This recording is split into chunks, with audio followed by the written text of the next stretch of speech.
কলকাতা ও তার পার্শ্ববর্তী অঞ্চলে 4 থেকে 5 দিন হালকা থেকে মাঝারি বৃষ্টি চলবে বলে জানিয়েছে হাওয়া অফিস। বর্ষা প্রবেশ করলেও এখনো ভারী বৃষ্টির কোনো সম্ভাবনা নেই, তবে বাতাসে আর্দ্রতা বেশি থাকায় অস্বস্তি বজায় থাকবে। গাঙ্গেয় পশ্চিমবঙ্গের বেশ কয়েকটি জেলায় বর্ষা প্রবেশ করে গেলেও পশ্চিমের জেলাগুলিতে 4 থেকে 5 দিনের মধ্যে বর্ষা প্রবেশ করবে বলে খবর।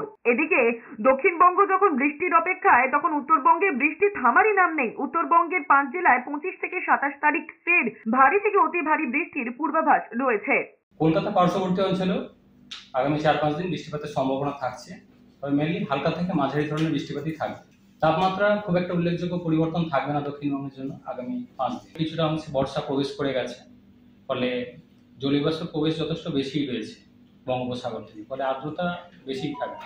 উত্তরবঙ্গের জন্য 23 তারিখে প্রধানত হালকা থেকে মাঝারি ধরনের বৃষ্টিপাতের সম্ভাবনা।